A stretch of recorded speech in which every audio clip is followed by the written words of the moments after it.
Alright, so today's lesson is basically a review of linear equations. So we're going back to Algebra 1 and we're going to hit the main points.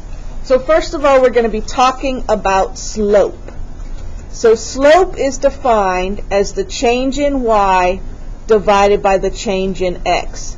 So it's a rate of change. It's a ratio. How much do things change on this variable corresponding with how much they change in another variable? This can be written as delta y over delta x. So if you don't know this little triangle symbol, you may want to add this into your notes. This is delta. Delta is a letter in the Greek alphabet. And in math and science, the delta, it symbolizes incremental change. So delta y means the change in y. Delta x means the change in x.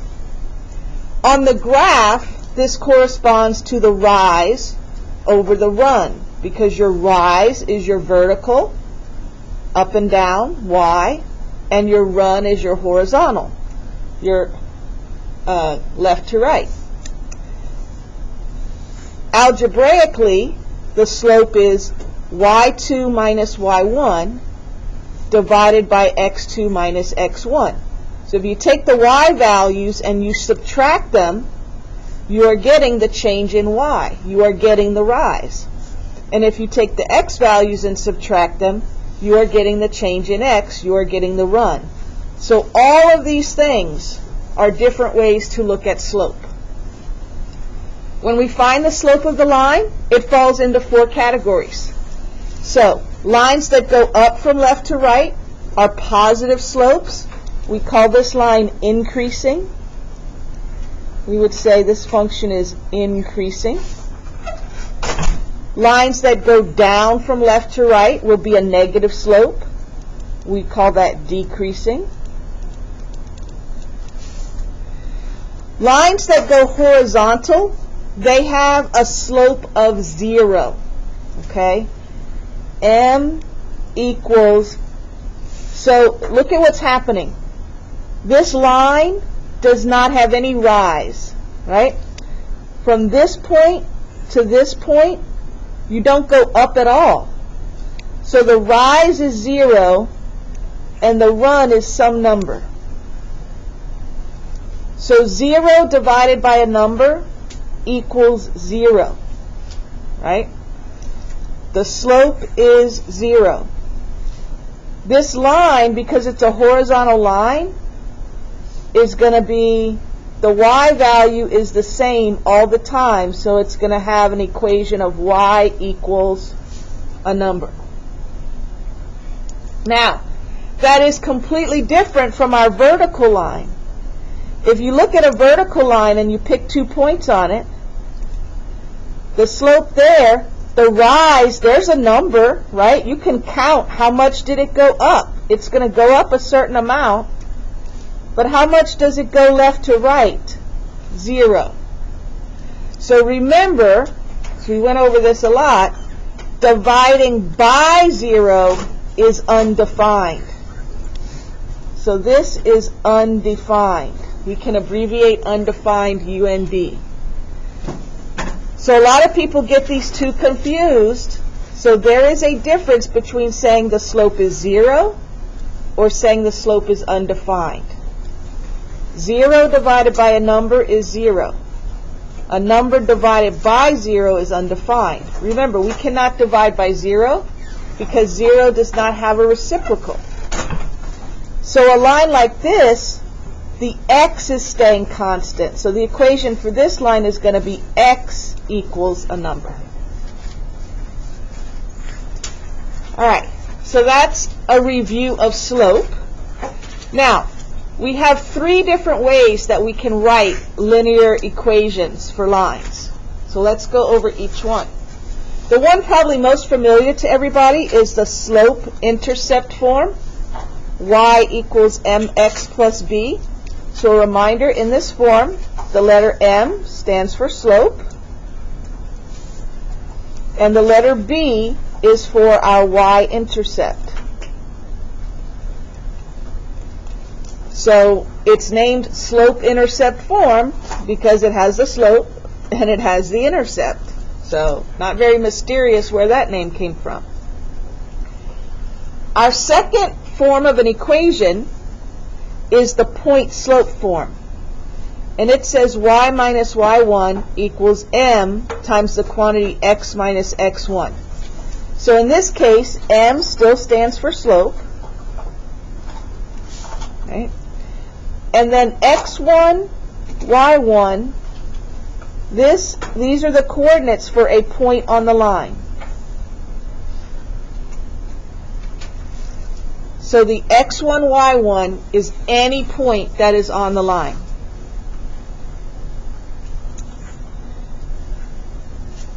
So if you take a look at the point slope form, do you see that if we divided both sides by x minus x1, we would get the slope formula? All right, so that's where that comes from. All right, the third form is called standard form, and it just goes ax plus by equals c. This form is really helpful for finding the x and y intercepts, because if I want to know the x-intercept, I just plug in a 0 for y, and if I want to know the y-intercept, I just plug in a 0 for x, and then I work out this problem. If you have an equation written in standard form, you can get it into slope-intercept form by getting the y by itself. And so we'll look at doing that. All right, two special types of lines. Parallel lines, perpendicular lines. You remember those from geometry? Well, there's a relationship between parallel lines and the slope and perpendicular lines in the slope. So we have a biconditional statement. Two lines are parallel if and only if they have the same slope. This means they're parallel if they have the same slope, but it also means if they have the same slope, then they have to be parallel. So it's a biconditional statement. If then works both ways. The way we write that out is symbols. These two up and down lines means parallel. So this says line L is parallel to line N. If and only if slope of one equals slope of the other. So this is just saying the same thing as this sentence, but in math symbols. But perpendicular lines have another relationship. Two lines are perpendicular if and only if their slopes are opposite reciprocals. So L is perpendicular to P if and only if one slope equals the negative 1 over the other slope. Or another way of saying that is if you multiply the two slopes together, they're going to equal negative 1. Because reciprocals multiply to make 1, and if they're opposites, it's going to make negative 1. So let's just write here on the bottom some examples of opposite reciprocals. So if I had the number 5, then the opposite reciprocal would equal negative 1/5. Right? Opposite meaning positive to negative, and then the reciprocal of 5 is 1 over 5. Different example. If I had the fraction negative 2/3, then the opposite reciprocal would equal positive 3/2.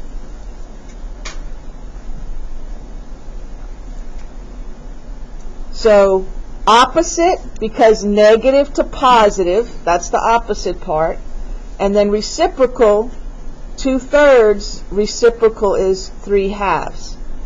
So you have to remember that perpendicular lines have the opposite reciprocal slope.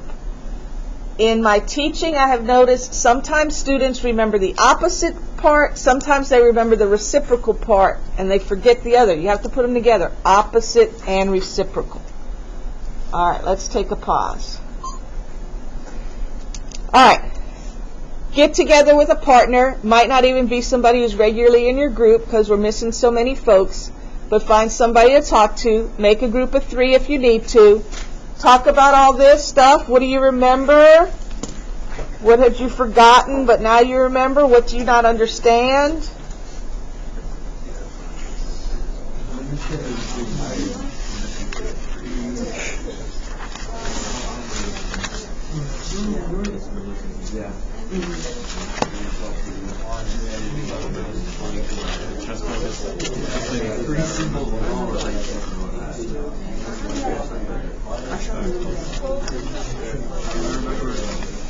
Looking at this and trying to use it for the first time, and I'm like,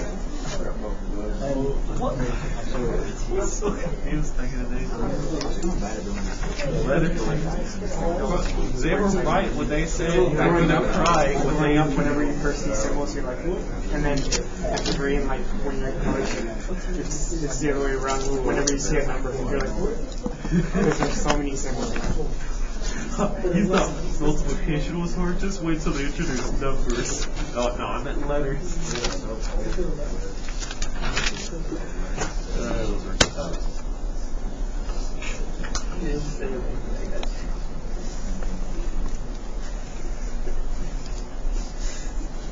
These conditional statements, I remember like nothing about them. I don't know how to use these statements.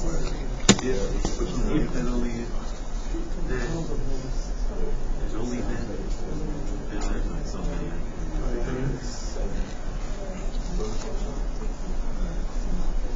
All right. Sound familiar to everybody? Okay. So now in our notebook, we're going to go through a couple of examples on how we apply these principles to find the slope, to write the equation of the line, given different pieces of information. All right? Okay, Nicholas, let's put your phone away, please.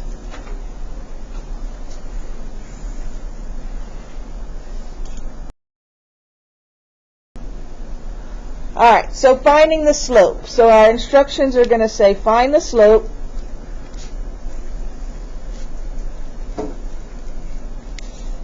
of the line that passes through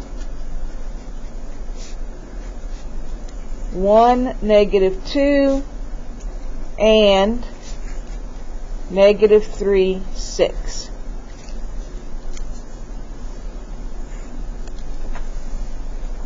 So, we're being asked to find the slope.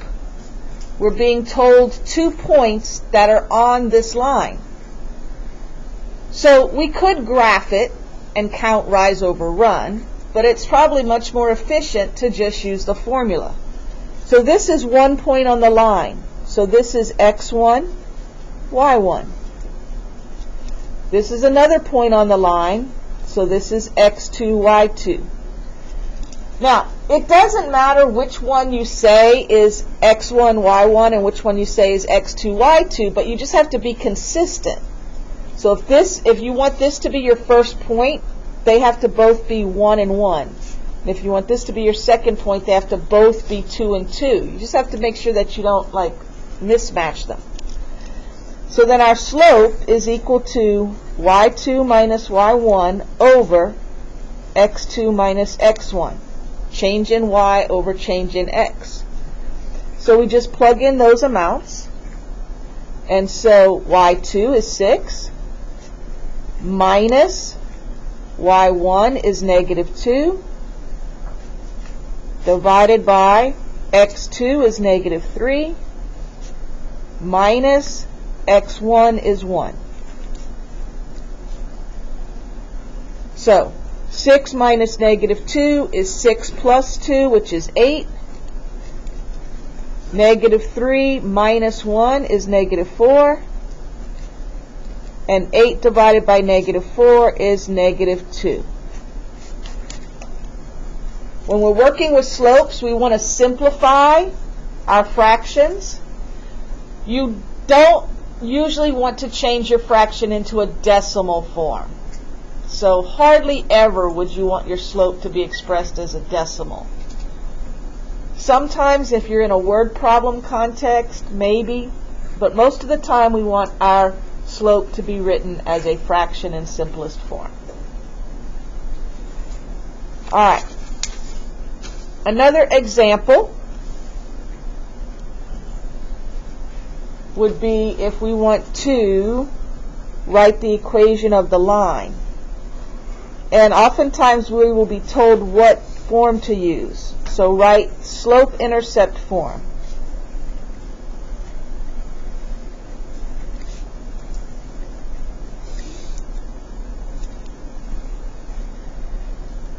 And we want the slope-intercept form of the equation, if it passes through the points -1, 4 and 2, 0.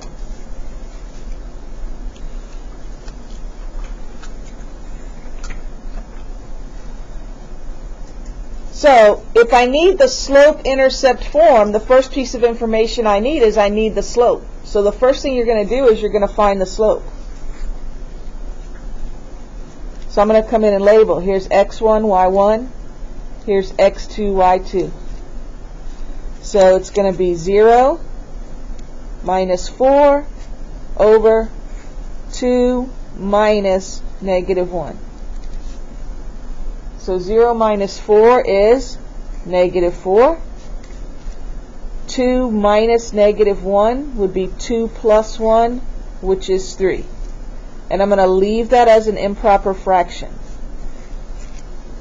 This tells me to go from one point to another. I would go down 4 and to the right 3. This means every time my independent variable increases 3 units, my dependent variable decreases 4 units. And then I need my y-intercept. So to find my y-intercept, I can take the slope-intercept form, y equals mx plus b, and I can plug in everything I know except for the b. So I can use either one of these 2 points for my x and y.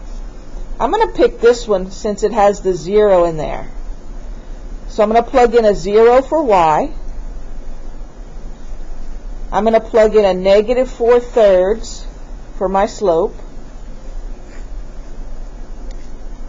I'm going to plug in a 2 for x. And then I have plus b.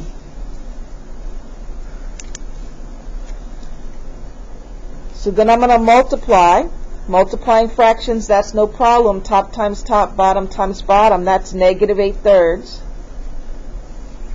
plus b. So if I want b by itself, I would add 8/3 to both sides. So I would get 8/3 is equal to b. So once I have b, I will write my equation. Y equals -4/3 x plus 8/3.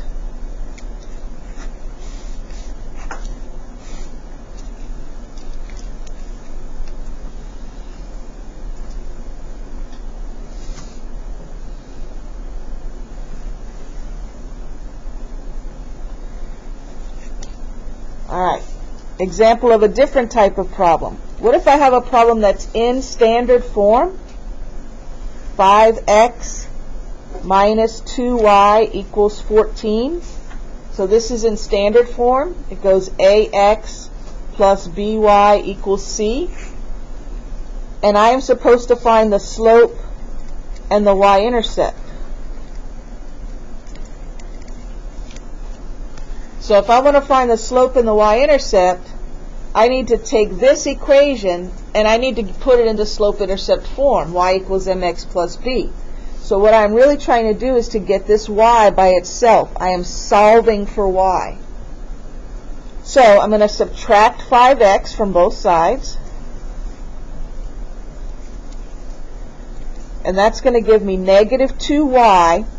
And then I'm keeping in mind where I'm going. I eventually want this to look like mx plus b. So I'm not going to write 14 minus 5x. I'm going to write negative 5x plus 14 to save me some work later on. Then I'm going to divide both sides by negative 2. That means this entire side gets divided by negative 2. So then I'm going to have y equals, now each one of these terms has to get divided by negative 2. So a negative divided by a negative, so that would just be 5 halves x. I'm going to leave it as an improper fraction. And then 14 divided by negative 2 would be minus 7.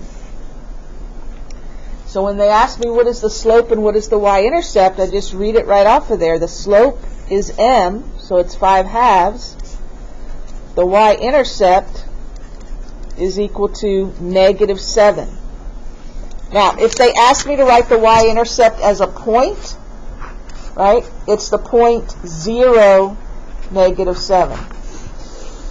The y-intercept occurs when x equals 0. So if I'm on a graph, right, my x would be 0, and then my y would be down 1, 2, 3, 4, 5, 6, 7, and that would be on the y-axis. All right?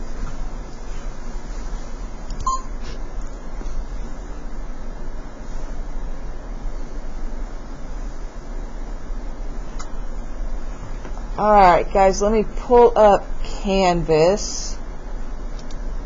Maybe.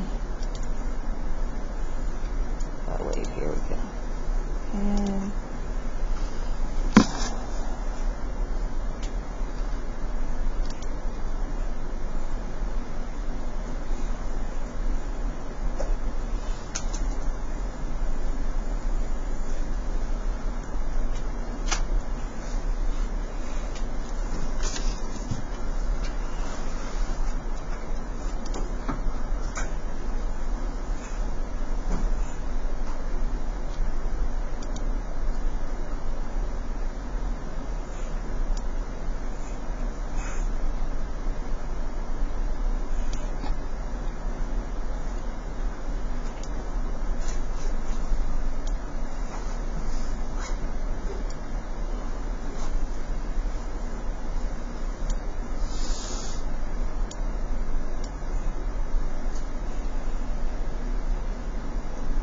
all right, so here's what it says on your Canvas. It says you've got these 2 IXLs. Because of all the craziness that's been going on around here, for today's homework, just this first one, okay? It's in pre-cal, and it's A6, and this is just the one that's on slope, okay? So you have one IXL lesson, A.6. All right, and that'll wrap things up for today. If you didn't get to glue your notes, pass around glue sticks. Turn the lights on. Okay, school announcement. If you have any classes that meet in a portable, do not go out to the portables. Instead, you will go to the auditorium.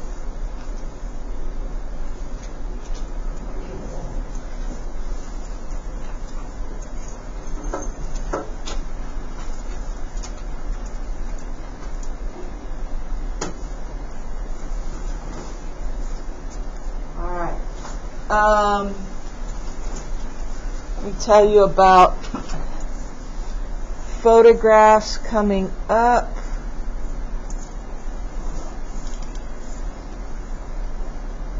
So during the next block, 10 o'clock FFA, 10:05 Academic UIL, 10:10 Math Club Mu Alpha Theta, 10:20 BPA, it's the business group, 10:30 Spanish Honor Society, 10:35 Meditation and Mindfulness, 10:50 Student Publications.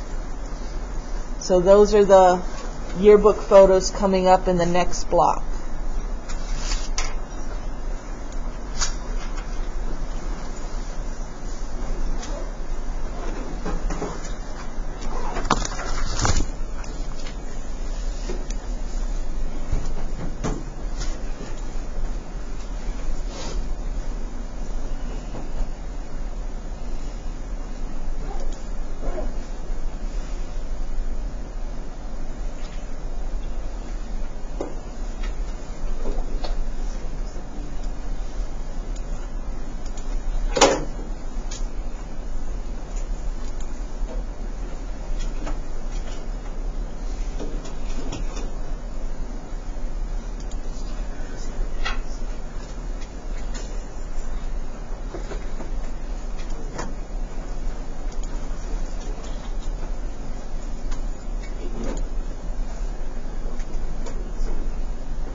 All right, have a great day, guys.